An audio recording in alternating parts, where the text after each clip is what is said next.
आप सभी को जय यीशु। दैनिक बाइबल पाठ में आप सभी का हार्दिक स्वागत है।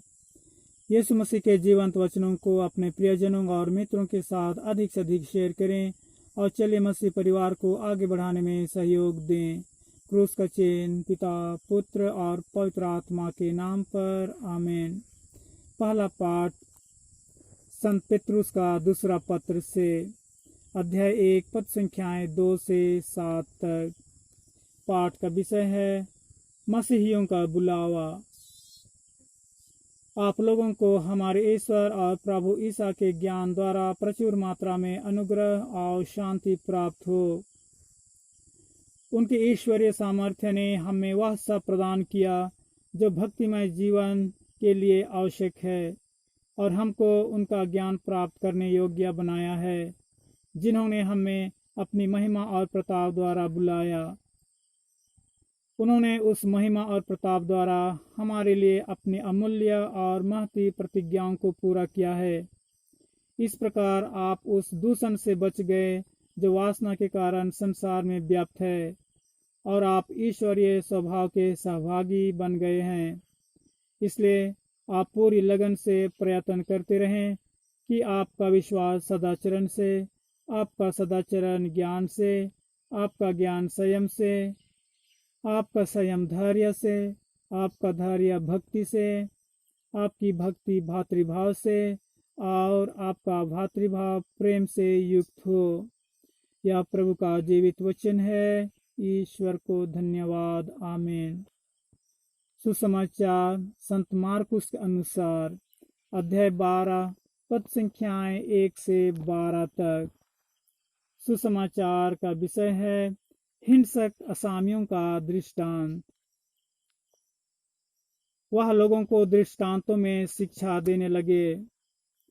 किसी मनुष्य ने दाख की वारी लगवाई, उसके चारों ओर घेरा बनवाया, उसमें रस का कुंड भी खुदवाया और पक्का मचान बनवाया। तब उसे असामियों को पट्टे पर देकर वह प्रदेश चला गया। समय आने पर उसने दाखबारी की फसल का हिस्सा वसूल करने के लिए असामियों के पास एक नौकर को भेजा। असामियों ने नौकर को पकड़कर मारा पीटा और खाली हाथ लौटा दिया। उसने एक दूसरे नौकर को भेजा। उन्होंने उसका सिर फोड़ दिया और उससे अपमानित किया। उसने एक और नौकर को भेजा और उन्होंने उससे मार डाला। इसके बाद उसने और बहुत से नौकरों को भेजा। उन्होंने उनमें से कुछ लोगों को पीटा और कुछ को मार डाला। अब उसके पास एक ही बच गया, उसका परमप्रिय पुत्र।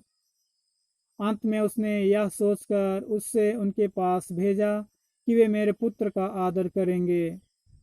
किंतु उन असामियों ने आपस में कहा, यह तो उत्तराधिकारी है, चलो हम इसे मार डालें और इसकी विरासत हमारी हो जाएगी। उन्होंने उसे पकड़कर मार डाला और दाखबारी के बाहर फेंक दिया। दाखबारी का स्वामी क्या करेगा? वह आकर उन असामियों का सर्वनाश करेगा और अपनी दाखबारी दूसरों को सौंप देगा।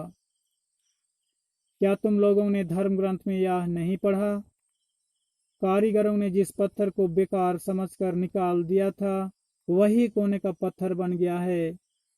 यह प्रभु का कार्य है। यह हमारी दृष्टि में अपूर्व है।